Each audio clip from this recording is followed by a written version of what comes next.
Assalamualaikum warahmatullahi wabarakatuh.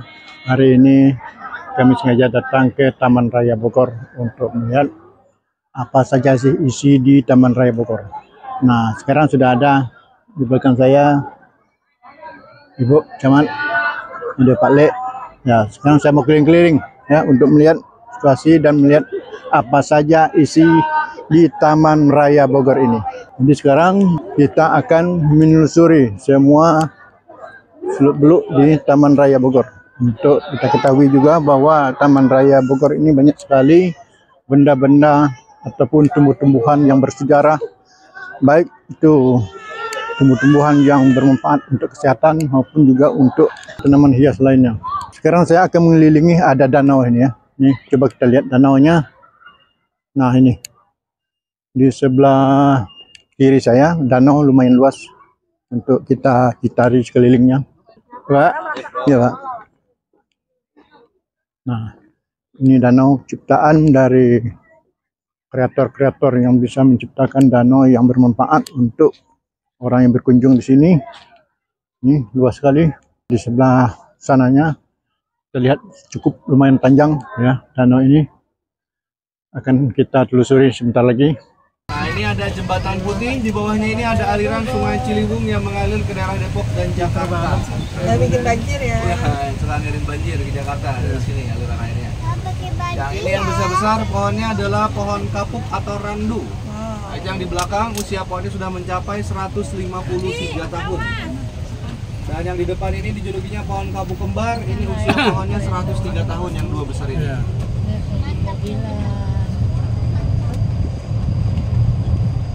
Nah, itu restorannya ada di depan, ada di atas, itu namanya Restoran Rasa. Restoran itu dulu jadikan tempat berkunjungnya Presiden Amerika. Yang pertama itu dulu ada George Bush pada tahun 2006, dan juga ada Barack Obama pada tahun 2017. Di sebelah kanannya ini ada kolam yang memiliki daun teratai raksasa yang berasal dari sungai Amazon. Nah, ini di atas daun teratainya ini kalau tidak sobek atau tidak bolong, dia mampu menampung beban maksimal 3 kilo. Nah, itu daun teratai itu yang besar itu. Oh, 3 kilo naik ya. Ya, di atas daunnya itu. Nah, ini adalah area utamanya dari Kebun Raya Bogor, namanya Taman Astrid. Nama Astridnya ini diambil dari nama Ratu Belgia yang bernama Ratu Astrid. Jadi dulu itu Ratu Belgia berkunjung ke sini dan berhanimun di Kebun Raya Bogor ini pada tahun 1928. Dan Ratu Belgia lah dulu yang membangun taman ini menggunakan dana pribadinya sendiri. Nah, ini di depannya, di kanan dan kiri sepanjang jalan sampai ke area atas, ini adalah pohon damar. Pohon damar ini kayunya yang digunakan untuk pembuatannya batang korek api kayu. Dan getah damarnya juga digunakan untuk pembuatannya lem, lilin, bahkan campuran pembuatan cat itu ada yang terbuat dari getah damar. Ini pohon yang ada di kanan dan kiri di sepanjang jalan. Nah, ini di depannya, di area sebelah kiri, di belakang pohon damar, kita memiliki beberapa koleksi pohon baobab yang berasal dari Afrika. Itu pohonnya itu yang di belakang itu, yang ada daunnya. Itu pohon yang bisa hidup tanpa adanya air karena fungsi batangnya menyimpan atau menampung air di dalam batang tanamannya. Keunikan dari pohon ini ada di bentuk buahnya. Ini bentuk buahnya seperti tikus mati yang digantung di atas pohon, itu yang bergantungan buahnya. Seperti buah kapuk ya? Iya, kayak buah kapuk.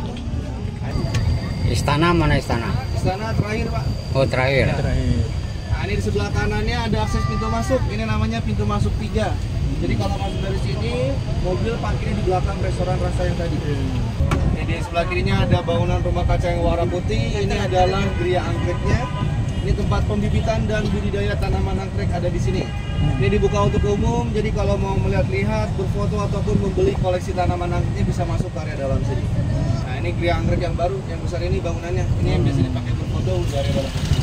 Taman anggrek yang bagus sekali, taman anggreknya. Ini di area sebelah kanannya ada areanya pohon jeruk. Ini salah satunya ada buah jeruk hutan yang berasal dari negara Kolombia. Nah, itu buahnya di bawah yang warna hijau-hijau itu. Dia kayak buah kedong-dong. Tapi ini salah satu jeruk yang tidak untuk dikonsumsi. Dia rasanya sangat pahit dan juga mengandung racun untuk binatang. Jeruk itu hanya digunakan untuk pembuatannya aromaterapi atau bahan baku minyak wangi.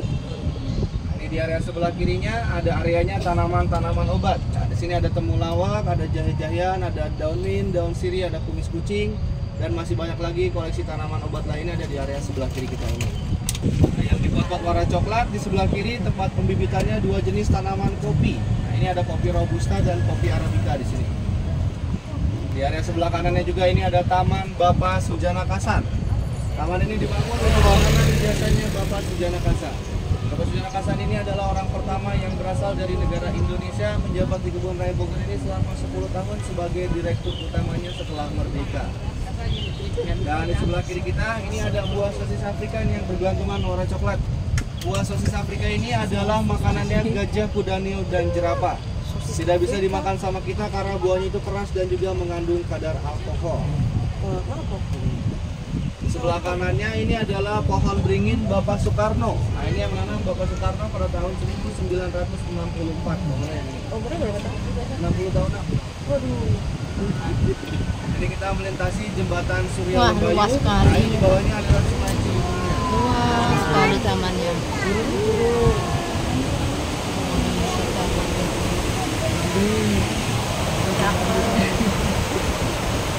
Kayak kampung papanya.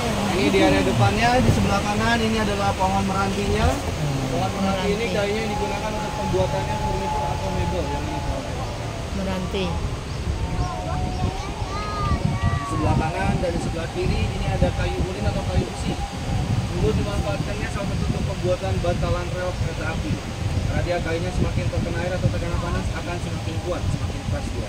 Dan di depannya ini ada pohon jodohnya. Ini disebut pohon jodoh karena pohon ini dia tumbuhnya berdampingan dengan dua jenis pohon yang berbeda dan jarak pohonnya dia sangat dekat. Jadi Sebelah kirinya pohon meranti tembaga, di sebelah kanannya pohon beringin putih.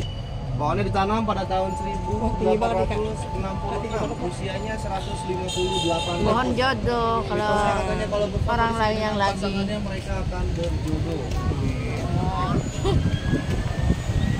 Jodoh kalau yang belum ada pasangan. Nah, jadi depannya di sebelah kanan ada komplek makom keramat. Ini makomnya Ratu Galuh, keduanya dari Prabu Siliwangi. Ada juga makom Batu Ramil sebagai panglima perangnya. Mbak Bau sebagai senopati dan Selendang Galuh Pangkuan adalah anaknya Ratu Galuh. Jadi makam ini sudah ada lebih dulu sebelum ada Kebun Raya dan Istana Bogor. Itu kurang lebih ditemukan pada abad ke-15an makamnya itu. Di sebelah kiri itu ada jembatan Batu Merahnya di ujung sana di dekat tebing. Itu ada disebut juga jembatan putus cinta.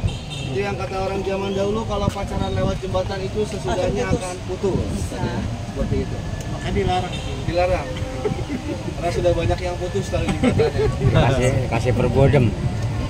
Tapi kembali lagi itu semua hanya mitos. Nah, di sebelah kanan kita ini ada pohon kenari babi. Ini yang akarnya besar ini di sebelah kanan. Ini disebut pohon kenari babi karena dulu itu di sela-sela akar pohonnya menjadi rumah atau tempat bersembunyinya babi hutan yang ini. Ini usia pohonnya sudah mencapai 169 tahun. Tinggi banget, Pak. Nah, di sebelah kanan itu di ujung sana ada dekat tebing pelang warna hijau. Di situ lokasi bermekarnya bunga bangkai yang namanya itu Amorphophallus titanum pada tahun 2020. Siklus pertumbuhannya 4-5 tahun dan berkemungkinan bunganya akan bermekar di tahun ini ataupun di tahun berikutnya. Nah, kalau mau lihat yang sedang bermekar itu ada di Kebun Raya Cibodas, ada di puncak, itu bunganya sedang menuju mekar. Sebelah kiri ini ada tanaman sagu. Tanaman sagu ini berasal dari Maluku, bahan baku untuk pembuatannya makanan papeda. Dan yang ini ada kelapa sawitnya. Kelapa sawit di sini sebagai sejarah karena perkebunan kelapa sawit pertama di Indonesia dulu di sini di Kebun Raya Bogor. Asal sawitnya dulu dari Afrika sebanyak 4 biji pada tahun 1848 dibikinnya sini pertama kali. Beberapa tahun kemudian baru disebarluaskannya ke daerah Sumatera, Kalimantan, bahkan diekspor sampai ke luar negeri. Nah, ini kita sudah kembali lagi ke jalan utama yang tadi. Sekarang kita akan berkeliling di area atas untuk melihat tampak belakangnya Istana Bogor atau Istana Presiden. Mantap Istana Bogor ya. Tahu Nah, di sebelah kiri ada akses jalan juga menuju ke Taman Meksiko, itu ada di area belakang sana. Taman Meksiko itu kelompoknya tanaman kaktus. Ya, disebut Taman Meksiko karena beberapa jenis tanamannya berasal dari daerah Meksiko, itu ada di area belakang sana. Kalau yang ini adalah area pandanis atau keluarga tanaman pandan. Yang besar-besar ini tanaman pandannya yang biasa ditemukan di pinggir pantai. Ini daun pandannya digunakan untuk pembuatannya anyaman tikar, dompet, tas, dan topi. Ya, daun pandannya keras dan juga berduri, tidak ada wanginya. Nah itu di sebelah kiri di atasnya ada pohon raja atau kompasia. Itu salah satu jenis pohon yang paling tinggi dari pohon-pohon yang lain. Ketinggian pohonnya bisa mencapai 80 meteran. Nah di sini tumbuhnya baru 40 meteran kurang lebihnya. Usianya itu 109 tahun pohonnya. Wow. Sebelah kanan juga ini ada monumen Lady Olivia Raffles. Ini adalah monumen istrinya dari Thomas Stafford Raffles dulu. Nah, Raffles membangun monumen ini untuk mengenang istrinya karena meninggal dunia di kebun raya Bogor karena wabah malaria. Ini monumennya. Wabah malaria. Ukurannya sini juga. Enggak, itu cuma monumen Pak. Makamnya itu ada di Jakarta. Abang. Oh, dia. Di sebelah kirinya ada Olive Store, ini pusatnya souvenir dan merchandise kebun raya Bogor. Di sebelah kanannya ini ada kafe namanya Chocolate Garden. Oh, ya. Penir nah kompleks kan. Iya, iya. Sudah gerbang tadi kita berdiri. Iya. Oh, nek itu abang dia. Nah ini di sebelah kirinya ada laboratorium Krupp yang ini. Ini laboratorium tertua se-Indonesia dari zaman Belanda hingga sekarang masih digunakan atau masih Laboratorium beroperasi. tertua di Indonesia. Ya, ini pertama kali digunakan oleh Dr. Melchior dan Profesor Teisman untuk meneliti obat malaria yang ditemukan berasal dari tanaman kinan di sini. Di belakang itu ada museum zoologi ke sebelah kiri, itu isinya hewan-hewan langka yang diawetkan dalam keadaan utuh dan juga memiliki kerangka fosil ikan paus biru. Nah, kalau yang ini dia rumah tinggalnya Dr. Melchior di sini sebagai dokter malarianya. Ini bangunan tua peninggalan Belanda didirikan pada tahun 1884. Ini sekarang dimonumenkan sebagai bangunan bersejarah namanya Wisma Nusa Indah. Nah, ini sebelah kanannya ada Taman Teisman, taman yang dibangun untuk mengenang jasanya Profesor Teisman. Profesor Teisman ini adalah ahli botani atau ahli tanaman, orang yang mendirikannya kebun raya Cibodas yang berada di puncak Bogor. Itu orangnya yang digambar. Dan Profesor Teisman ini adalah orang yang menemukan obat malarianya dulu di sini yang berasal dari tanaman kina. Kemudian ada depan kita memasuki area taman bambu. Ini berbagai macam jenis tanaman bambu ada di sini. Yang pertama ini ada bambu kuning atau bambu tropis. Bambu kuning ini bambu yang digunakan senjata pada zaman penjajahan, yaitu bambu runcing, pakainya bambu yang warna kuning ini. Yang kecil-kecil berasal dari negara Cina, ini makanannya panda. Nah, yang ini yang besar ini adalah bambu rumput atau bambu tali. Ini yang digunakan untuk pembuatannya hanya Raya Bogor. pakai bambu yang ini. Dia elastis dan ringan bambunya.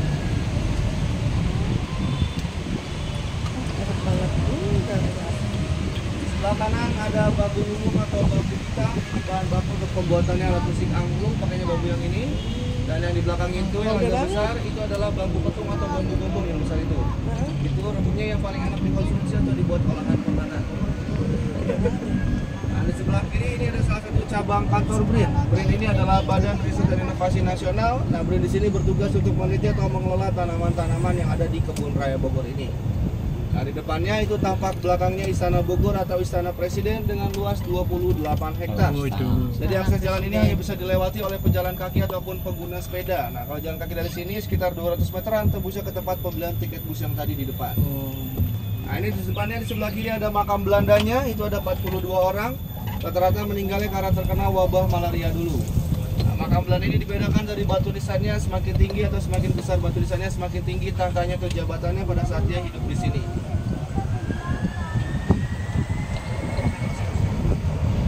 Nah, yang ini adalah bambu raksasa atau giant bambu. Ini bambunya berasal dari negara Myanmar. Diameter lingkarannya mencapai 25 cm, tingginya mencapai 30 meter. Bambu betung begitu. Itu buat bikin rumah adat atau rumah panggung, konstruksi jembatan, dan juga mainan meriam bambu. Kalau yang ini dia bambu untuk kukusan nasi lemang, pakainya bambu yang ini. Ya, dinding bambunya tipis dan jarak kerasnya panjang-panjang, jadi mudah matang ke nasi lemang kalau dibakar dalam bambu.